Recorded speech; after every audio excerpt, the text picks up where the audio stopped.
Welcome to this week's episode of 60 Seconds with the Superintendent. Well, as a school district, we're always working on how we can infuse the real world into our classrooms.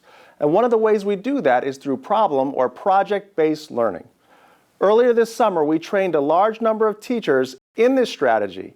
So let's catch up with some of those teachers and take a look at how project-based learning has taken shape in our district.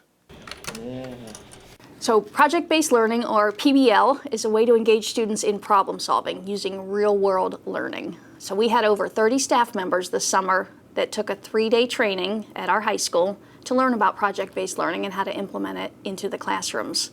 Like, it's not worth the risk. So our final project, we did a panel presentation where the kids chose topics on technology. So they then did their research, made a claim, and then they presented to the class. And then at the end of class, they had to answer the students' questions too, and be really prepared with their research to defend the boundary they came up with.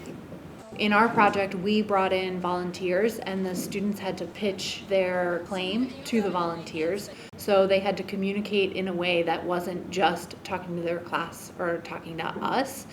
It was a more public forum for them, and I think that's something that at the middle school level, students don't always experience. I think them kind of getting to pick like the subtopic of technology that they were researching really helped, because using PBL, we're still able to like teach them in a different way. They're learning the material in a different way. You know, it's kind of that like, it's the main course of learning the material compared to like the dessert project at the end. So I think that they were still able to learn the content in like a really engaging way.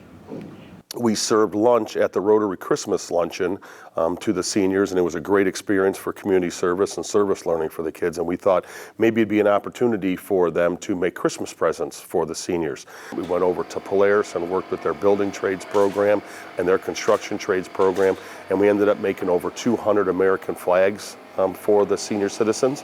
It gives you an opportunity to actually practice things like perseverance and resiliency, and it's been a great experience for the kids.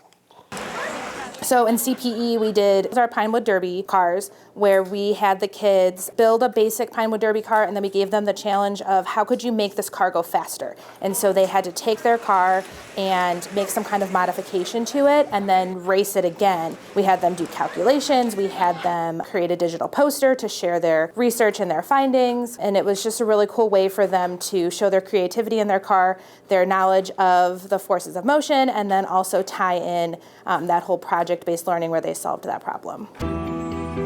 Through project-based learning, students are able to gain a deeper understanding with the content, and then they have greater retention of the material. We want to thank the teachers who have embraced this in their classrooms. Up front, the teacher has done the planning and the preparing, but when you go into the classroom, it's mostly all kids. There's excitement because kids get to choose what they're working on. The kids were excited. They were having fun with it. So isn't it amazing when you start solving real-world problems, how work becomes fun and effort becomes easier, and kids are engaged for longer periods of time because they're doing real and important work. As always, thanks for watching, and go make it a great Mustang week.